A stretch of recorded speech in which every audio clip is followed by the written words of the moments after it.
Welcome to the Popish plot. I'm Nate. I'm Jessica. And I'm Mike. And today we're here with another installment of our Cavalcade of Saints.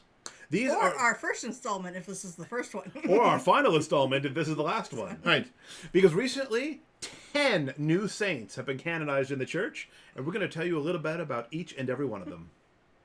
So, enjoy. Today in our Cavalcade of Saints, we're going to be talking about 3 more fantastic people, all of whom are Maria. And they're all Italian, so there's going to be a lot of talking with the hands. Good question. If you're praying to an Italian saint, should you pray with your hands? Absolutely. So, when I'm driving, I invoke 3 saints. Well, you shouldn't pray with your hands when driving. One at a time. St. Christopher, patron of travelers. Mm-hmm. St. Francis of Rome, Okay. patroness of motorists. And her, I always invoke as the Francesca Romana. Not because I have any idea that she was an angry Italian driver. She lived in the 1300s, but it amuses me. That cart is too slow! She and I laugh about it. And then St. Raphael, because who doesn't love old fish guts? I thought maybe you're worried about your radio. Don't use it very often. No, I'm just saying he's in charge of radios. Indeed. All right. So, we got a lot of Marias today. Yes. So, who are we starting with? Maria? Yeah. We're going to go with Maria of Jesus, and then if someone can try pronouncing it. Santocanale. Santocanale. Yes. And her name when she was born was Caroline Concetta Angela. Santocanale. Mm-hmm. And she was born in October 2nd of 1852 in the Kingdom of Two Sicilies. Not just one, there were 2. And then she died January 1923 in the Kingdom of Italy. Mm-hmm. No, both of these things were essentially, looks like they were essentially the same state. Yes, both in Palermo. Yeah. So, in 1852 was before Italian unification. Uh-huh. Oh, yes. So there was the Kingdom of Piedmont in the north, the Kingdom of the Two Sicilies in the south, the Papal States in the middle. Okay. By the time she died, it was all the unified Kingdom of Italy. Gotcha. And by 23, that would have been by 23 Mussolini was. That would have been a Mussolini time. Yeah. But the king was still the king. Mm-hmm. Or so he thought. She was beatified in June of 2016. And her attributes are a habit. However, she's the patron of the Capuchin Sisters of the Immaculata of Lourdes, so probably that exact habit. Yeah. Well, if there's one thing Franciscans love, it's multiplying orders. And Capuchins. Well, I don't know how much the conventionals love Capuchins. Oh, I just love the coffee. It is. It's fun to say Capuchin. And the monkeys. Mm-hmm. Yes, and the monkeys. Anyway, We want the monkeys. she was a religious sister as well as a founder of a religious order. Mm-hmm. Mm-hmm. She felt called to religious life in her early 20s, but she was torn between what type of order she should go into. Because Sure. on one hand, she wanted to be in a contemplative order, where she spends all her time praying, and the other time, she's like, but I also want to work with the poor and I sick. feel called to apostolic action. Mm-hmm. Sure. A servile order, yeah. Sure. Mm-hmm.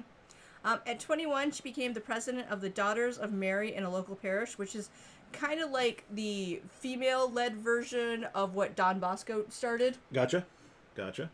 So very much caring for the, poor children of the area. Yep.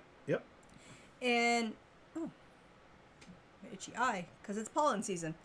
After a long illness, she finally said, I'm going to join the secular Franciscan order, at which point she took her name of Maria. Mm-hmm. Maria de Jesus. She was known for traveling around the area she was from, which we pointed out when we were discussing the change of the names. It's Palermo. Mm-hmm. And she had a backpack of supplies that she would take with her, things that the poor and sick might need. Yeah, nice. She also, as you would expect, given that she was, the patroness of the Capuchin Sisters of the Immaculata. She founded it. Yep. And in one of those, interesting coincidences that you could be like, it's not a coincidence because, God foresaw it. She died a week after the order was officially approved. So as soon as her mission was carried on officially... She hung on just long enough for the paperwork to be... I mean, hey, she was in Italy, so it's a shorter trip, but it's still Italy, so, Yep. Mm-hmm. The church is headquartered in Italy, so the bureaucracy runs about the way you'd expect. How many people work in the Vatican? About half. All right. And so our next Maria is... Luigi Maria Palazzolo. That's a great name. Yeah. Note, this Maria Uh-huh. is not what most people would expect when they hear somebody named Maria. Oh, no, but Luigi. Yeah. Luigi. Luigi. So we're imagining he's like tall and thin, and his attributes should be like a green. Green overalls. Yep. Brilliant mustache. Mm-hmm. Anyway, he was born Shorter, more famous brother. in December of 1827 in the Kingdom of Lombardy, Venetia. Venetia. Mm-hmm. And then he died June 1886 in the Kingdom of Italy. Question. Mm-hmm. Would his shorter, more famous brother be Mario Maria Palazzolo? God willing. Anyway, he was beatified in March of 1963. Mm-hmm. His attributes are he was a priest, So he's wearing a priest cassock. yep, and he is the patron of the Sisters of the Poor, orphans. And the In the Diocese Diocese of Bergamo. I'm going to take a wild guess that he founded them. Well, according to this, he was a priest, a religious founder, and established an orphanage. And a women's religious institute. Well, again, this is why being a founder is one of the great ways to become a saint, because that way you know that you have a whole group of people praying for you. Yeah. This is the problem with G.K. Chesterton's cause. Not enough dedicated people praying. So, pray for G.K. Chesterton. Do it. Do it now. Do it. I mean, So he was born into a well-off family. He was the youngest of 8. yes, so maybe he had a lot of sisters along with Mario Maria. Well, apparently the fictional character's name is Mario. Yeah. That's why they're called the Mario brothers. So Yeah. the other Luigi's name is Luigi Mario. Yeah. No, that came up when they had to make some things, and it was one of those things that they did not think about ahead of time. No. Oh, wait. We give the first guy's first name. You know what? He has a double name. Anyway, he became a priest and established an orphanage as well as a religious institute for women. Mm-hmm. And on multiple occasions, he was known for personally finding an orphan on the street and making sure they were given food, clothing, and that they were helped. So. Nice. Yeah, good stuff. So, our third and final Maria is another non-Maria Maria. I mean, his name is Maria. Yes, but Well, I mean, Jean-Baptiste Marie. Giustino Maria Russolillo. Russolillo. Yeah. Russolillo. Yep. Apparently, he has various names because he has a religious name. Giustino Maria Della of the Holy Trinity. Yes. And apparently, on his actual civic records for his birth, they messed up his last name. Giustino Pietro Orazio. So, we do know that he was born... Consistently, Giustino. Yes, they got the first name right. The fact that they got the last name wrong. And none of that weighed, like... Maybe there was a dispute. I don't know. But he was born in January of 1891. In Pianura, Naples, Kingdom of Italy. But by the time he died, it was no longer the Kingdom of Italy. They had a plebiscite after World War II. That's right. But surprisingly, he's still in Pianura, Naples. Hey, he's Neapolitan. He likes In Naples. 1955. He was beatified. Well, that's really not that long a life. I mean, 64 years. 64. yeah. It just seems long because you're like, wait a minute, that's a recent year. Like, Well, I know people who were alive that year. Actually, what probably makes it seem like a long life was the fact that he lived through both world wars. Well, at any time you're born in one state and die in And another. a fascist regime. I Yes, mean, when the country changes over you, it seems like it's a long time, yeah. Anyway, he was beatified in May of 2011. And he also has the attributes of he was a priest. Well, again, if you're a religious sister, one of your attributes is going to be you're in a habit. If you're a priest, one of your attributes is going to be you're in a cassock. Mm-hmm. I mean, eventually there are going to be some more modern saints from the orders that allowed a little bit more free range, and it's going to be like, and she's wearing a blue jumper with a giant cross on it. Well, it's like Carlo Acutis in his tracksuit. Blessed Carlo. Love the tracksuit. The tracksuit of holiness. I want a hoodie. Well, you'll definitely be wearing a pork pie. Yes. That'll be an attribute. Anyway, he is the patron of the vocationalist fathers, sisters, and the apostles of universal sanctification.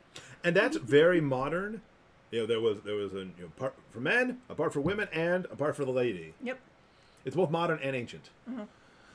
If I'm gonna if one of my attributes is gonna be a hat, I think then I should be a patron of haberdashers. Nice. But you don't make the hat. Yeah, it's fair. No, but I support the people who do. Well, hey, we have patrons of thieves. They weren't thieves. Well, not all of them. Saint Apollonia, patron of dentistry. She wasn't a dentist. She's called that because they pulled her teeth out. Yes, but that's one of the ones where it's ironic. It's not, Nate enjoys the fruits of haberdashers. All right, but anyway, we'll talk about Saint Nate another time.